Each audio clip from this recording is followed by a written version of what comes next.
Enginners and Grun Mobility. Good morning, this is Anushka Vani, Digital Editor at EM and A&D Magazine, and welcome back to the Morning Bytes. This podcast is presented by Publish Industry India and brought to you by Star Engineers and Grun Mobility. This week's headlines focus on the business and industrial updates from India and across the globe so that you kickstart your week.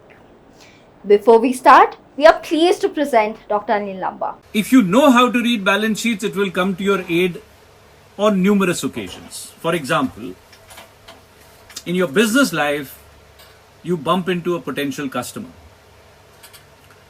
And the customer says, I can give you a very, very large order. But your normal policy is to give 30 days credit. I want 300 days credit. Should you say yes or no?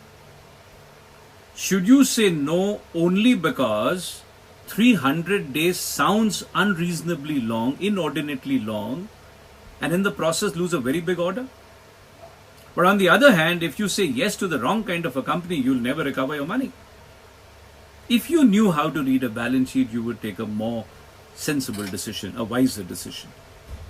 In your personal life, somebody comes to you, says, give me your life savings, and I'll give you some ridiculous 80-90% interest per annum. Should you say no only because the interest sounds too good to be true and in the process lose a once-in-a-lifetime offer? But on the other hand, if you say yes to the wrong kind of a person, you never see your money again. Read the balance sheet. Who's making the offer? How many people used to come selling to us at one time? Timeshares. And so many people lost money. And along the way came Mahindra Holidays, the whole scenario changed. Read the balance sheet. Who's asking for it? You go to a bank to ask for a loan, the banker says, bring your balance sheet. Thank you, Dr. Anil Lamba, for an insightful session on financial management.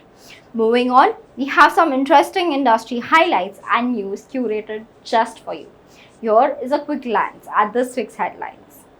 iPhone may soon be powered by Made in India chips.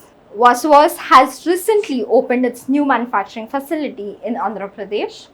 Tata Motors will manufacture Jaguar Land Rover cars at its facility in India. And India surpassing China in the global semiconductor chip manufacturing market.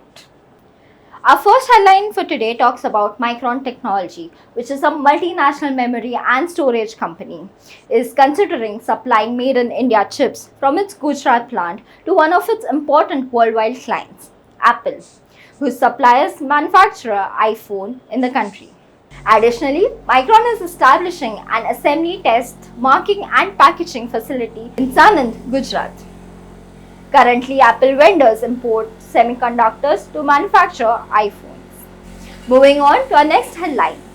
The London headquarters Vani Group has opened a mold flux manufacturing plant in Andhra Pradesh to meet the rising demand for flux, a critical component in the continuous casting process at steel plants. Patrick Andre, who is the Chief Executive Officer of Vani Group, has said that given our growth in the country, we envisage surpassing our earlier investment plans of Rs 5,000 crore and reaching close to 1,000 crore outlay over the next few years. In today's fast-paced and ever-changing business environment, where innovation and technology are constantly emerging, it is essential for industries and businesses to remain up to date and adapt to the evolving landscape. Our objective is to assist you in staying ahead of the curve by providing you with the latest developments and trends. Join our community and remain informed with the changing industry. Our next headline talks about Tata Motors. Tata Motors is in the planning phase to start the manufacturing process for luxury cars such as the Jaguar Land Rover at its new manufacturing facility in Tamil Nadu. This planned investment is estimated to be around $1 billion. Our final headline for today talks about India surpassing China. India has recently overtook China in the semiconductor chip business. However, this process was not simple enough because it included complicated details about India's strategic planning, investment, and approaches. This move was possible through the support of the Indian government, who provided a favorable climate for the semiconductor manufacturers. Schemes such as the production-linked incentives and electronic manufacturing clusters enabled India to provide incentives and infrastructure to both indigenous and foreign semiconductor manufacturers. And as a result, manufacturers assisted the government in establishing its facilities in India. That was it for this week's industrial updates. We will be back next week. For more details, log on to www.pi-india.in. Thank you and have a nice day.